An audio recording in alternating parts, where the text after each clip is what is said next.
నమస్తే, నేను మీ శివ. వెల్కమ్ టు పొలిటికల్ ఇంజో. విశాఖ ఉక్కు ప్రైవేటీకరణ ఆగిపోయిందా? నిన్న కేంద్రం ప్రకటించిన 11,440 కోట్ల రూపాయలతో మొత్తం విశాఖ ప్రైవేటీకరణ ఆగిపోయిందా అంటే దానికి అధికారులు కానీ ఇటు పాలకులు కానీ పూర్తి స్థాయిలో స్పష్టమైన సమాధానం అయితే చెప్పడం లేదేమో అనిపించింది. ఎందుకంటే విశాఖ ప్రైవేటీకరణను పూర్తి స్థాయిలో బయటపడేయాలంటే దానికి సంబంధించిన మూలాలు, విశాఖ స్టీల్ ప్లాంట్ను పూర్తిగా పునరుద్ధరించగల దారులు వెతకాలి. అలా కాకుండా కేవలం మూలధనం క్యాపిటల్ లేదా వర్కింగ్ క్యాపిటల్ ఇవ్వడం ద్వారా పూర్తి స్థాయిలో అయితే విశాఖ స్టీల్ ప్లాంట్ మనుగడ సాధిస్తుంది భవిష్యత్తులో అయితే నేను ఒక జర్నలిస్ట్గా అనుకోవట్లేదు. ఇది నా వ్యక్తిగతమైన అభిప్రాయం మాత్రమే. దీని మీద మీ అభిప్రాయం ఏమైనా ఉంటే కామెంట్ రూపంలో తెలియజేయండి. పూర్తి స్థాయిలో 2021-22 ఆర్థిక సంవత్సరంలో 960 కోట్ల నికర లాభాన్ని సాధించిన విశాఖ స్టీల్ ప్లాంట్ తర్వాత ఆర్థిక సంవత్సరం అంటే 22-23 సంవత్సరాలకు వచ్చేసరికి 2,830 కోట్ల రూపాయల మేర నష్టాన్ని ఎందుకు చవిచూసింది? ఒకేసారి లాభంలో ఉన్న ప్లాంట్ నష్టంలోకి ఎందుకు వచ్చింది? 3 బ్లాస్ట్ ఫర్నేజుల్లో ఇప్పుడు ఏమీ పనిచేయని పరిస్థితి. పూర్తి స్థాయి పునరుద్ధరణకు దీనికి నడుం బిగించాలి. ఒక్కసారిగా 960 కోట్ల రూపాయల నికర లాభం నుంచి 2,800 కోట్ల రూపాయల నష్టం చవిచూసింది. ఈ ఒక్క ఆర్థిక సంవత్సరంలో ఏం జరిగింది అనేది చక్కదిద్దితే ప్లాంట్ పునరుద్ధరణకు మార్గం అయితే తెలుస్తుంది. ముఖ్యంగా విశాఖ స్టీల్ ప్లాంట్కి ఇప్పటికి కూడా ముడి సరుకును బయట నుంచి కొనుక్కొని రావాల్సిన పరిస్థితి అయితే ఉంది. ప్రత్యేకంగా ఎలాంటి గనులను ప్రభుత్వం అయితే ఇవ్వలేదు. సో విశాఖ స్టీల్ ప్లాంట్ మనుగడ పూర్తి కాలం పాటు ఉండాలంటే ఫస్ట్ అర్జెంటుగా మైనింగ్కు ప్రత్యేకమైన సొంత గనులు ఉండాలి. ఇప్పుడు ఒడిశాలో గనులు ఇచ్చినట్లయితే చెబుతున్నారు, కానీ దాంట్లో మైనింగ్ ఇంకా స్టార్ట్ అవ్వలేదు. అవి ఎప్పుడు కేటాయించారో కూడా ఎవరికి తెలియని పరిస్థితి. ఇక పూర్తి స్థాయిలో విశాఖ స్టీల్ ప్లాంట్కి ముడి సరుకు మీద అయితే ఖచ్చితంగా ఒక స్పష్టత ఇవ్వాలి. అలా కాకుండా కేవలం మూలధనానికి సంబంధించిన డబ్బులు ఇస్తాం, లేకపోతే వర్కింగ్ క్యాపిటల్ కింద డబ్బులు ఇస్తామంటే అవి గతంలో ఉన్న అప్పులు తీర్చుకోవడానికి సరిపోతాయి. గతంలో ఉన్న అప్పులు పూర్తి స్థాయిలో తీర్చుకోవడానికి కానీ, బ్యాంకులకు వడ్డీలు కట్టుకోవడానికి కానీ, లేకపోతే గతంలో ముడి సరుకును దిగుమతి చేసుకున్న కంపెనీస్కి కానీ అవి చెల్లింపులకు సరిపోతాయి. మరి విశాఖ స్టీల్ ప్లాంట్ మనుగడ ఎలా సాధ్యమవుతుంది? ఇది నాకు అర్థం కాని ప్రశ్న. ఇన్ ఫ్యూచర్లో మనం ఏదైనా ఒక కంపెనీని నడపాలంటే దానికి సంబంధించిన అడ్డంకులను ఒక్కొక్కటి బయటపడేస్తూ వెళ్ళాలి. సో అలా కాకుండా ఉన్న అప్పులను తీరిస్తే ప్లాంట్ మనుగడ ఎలా సాధ్యమవుతుంది? మళ్ళీ అప్పులు తెచ్చుకోవాలి, మళ్ళీ ఇది రీషఫుల్ చేసుకోవాలి.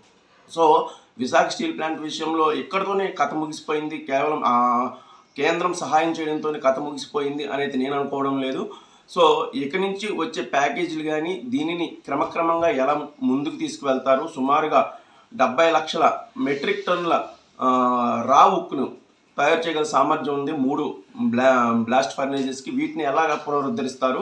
అసలు దీనికి ఫస్ట్ ముడి సరుకు ఎవరి దగ్గర నుంచి తీసుకువెళ్తారు? ముడి సరుకు విషయంలో సొంత గనులు లేని పరిస్థితిలో మళ్ళీ చాలా అప్పులు పెట్టి మళ్ళీ అప్పులతోనే ముడి సరుకును తీసుకొస్తారా? ఆర్డర్లు ఎవరిస్తారు? ఫస్ట్ విశాఖ స్టీల్ ప్లాంట్కి ఆర్డర్లు తగ్గిపోయి ఆర్డర్లు ఎవరిస్తారు ఏంటి అన్న పరిస్థితి అయితే వీటిని ఒక్కొక్కటి సస్టైన్ చేసుకొని రావాలి. అలాగే సెయిల్లో విలీనం చేసే ప్రక్రియ మీద కూడా ముందుకు వెళ్ళాలి. సెయిల్లో విలీనం చేయకపోతే రా మెటీరియల్ రాదు, అలాగే మార్కెట్ కానీ ఆర్డర్స్ కానీ రావు.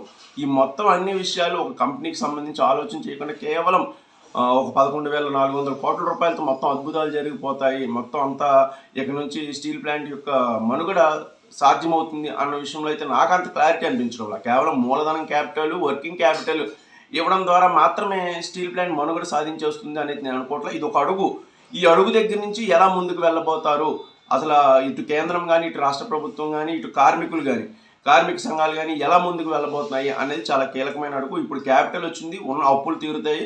ఈ అప్పులు తీరిన తర్వాత మళ్ళీ 3 బ్లాస్ట్ ఫర్నేజెస్ ఎలాగా పూర్తి స్థాయి ఉత్పత్తి సామర్థ్యాన్ని 100% ఉత్పత్తి సామర్థ్యాన్ని సాధిస్తాయి. దాని ద్వారా ఉన్న అప్పుల్ని మెల్లగా తీర్చడం లేదా ప్లాంట్ క్రమక్రమంగా లాభాల్లోకి వెళ్ళడం ఎలా సాధిస్తారు అన్న దాని మీద అయితే మనుగడ ఆధారపడి ఉంటుంది. ఇవి ఫస్ట్ ఈ బ్లాస్ట్ ఫర్నేజెస్ పూర్తి స్థాయిలో పునరుద్ధరిస్తే 100% కనుక విశాఖ స్టీల్ ప్లాంట్ కనుక ఉత్పత్తి సాధిస్తే దానిని మార్కెట్ చేయడం, లేకపోతే మళ్ళీ కొత్త ఆర్డర్లు తెచ్చుకోవడం. దీన్ని మనుగడ సాధించడానికి లేకపోతే ఒక ప్లాంట్కి లాభాలు వస్తాయి కదా, ఉన్న అప్పులు తీరుతాయి, ప్లస్ ఇతరత్ర అంశాలు ఉంటాయి. సో ఇప్పుడు ప్రస్తుతానికి విశాఖ స్టీల్ ప్లాంట్కి సుమారుగా 32,000 కోట్ల రూపాయలు అప్పు ఉంది. 32,000 కోట్ల రూపాయలకు వడ్డీలు కట్టుకోవాలి, ఆ క్రమక్రమంగా మెల్లగా తీర్చుకోవాలి, మళ్ళీ ఈ ప్లాంట్ని మెల్లగా లాభాల్లోకి తెచ్చుకోవాలి. చాలా విషయాలు ఉన్నాయి దీంట్లో. సో సెయిల్లో విలీనం చేస్తే కనుక ఖచ్చితంగా ఒక ఇండియన్ గవర్నమెంట్ ఒక ఆథరైజేషన్ కూడా వస్తుంది. సో ఇవన్నీ లేకుండా కేవలం ఈ 11,400 కోట్లతో ఎప్పుడు ఇస్తారో, దీనికి పూర్తి స్థాయి విధి విధానాలు కూడా చెప్పలేదు. ఎప్పుడు ఇస్తారు, ఎలా ఇస్తారు, ఏ అంశాల ఆధారంగా ఇస్తారు, ఎవరికి అప్పులు తీర్చడానికి డబ్బులు ఇస్తారని కూడా ఏం విధి విధానాలు చెప్పలేదు. కేవలం ఒక బల్క్ అమౌంట్ మాత్రమే చెప్పారు. ఈ బల్క్ అమౌంట్తో మొత్తం కష్టాలు అయితే తీరిపోతాయి. క్రమక్రమంగా మొత్తం అన్నీ కూడా వస్తాయి. విశాఖ స్టీల్ ప్లాంట్ మొత్తం దేదీప్యమానంగా వెలిగిపోతుంది అని అయితే నేనైతే ఒక జర్నలిస్ట్గా భావించడం లేదు. ముందు సొంత గనులు ఇవ్వాలి. ఖచ్చితంగా సెయిల్లో విలీనానికి ఉన్న అడ్డంకులు ఏంటనే దాని మీద ఖచ్చితంగా దృష్టి సారించాలి. అంతే తప్ప ఉన్న అప్పులు తీర్చుకుంటూ పోతేనే, అప్పులు ఎంతకాలం తీర్చుకుంటూ పోతాం, ఎంత మూలధనం పెడతారు, ఎంత వర్కింగ్ క్యాపిటల్ ఇస్తారు, ఇలా ఎన్ని ప్యాకేజీలు ప్రకటించారు, నాకు అర్థం కాని విషయం. సో దీంట్లో ఇంకా ఇతరత్ర అంశాలు ఏమైనా ఉంటే మీ కామెంట్స్ని ఒక్కసారి మన కామెంట్ బాక్స్లో మీ కామెంట్ రూపంలో తెలియజేయండి. అలాగే వీడియో కనుక నచ్చితే ఒక లైక్ ఇచ్చి నన్ను ప్రోత్సహించండి. Thank you.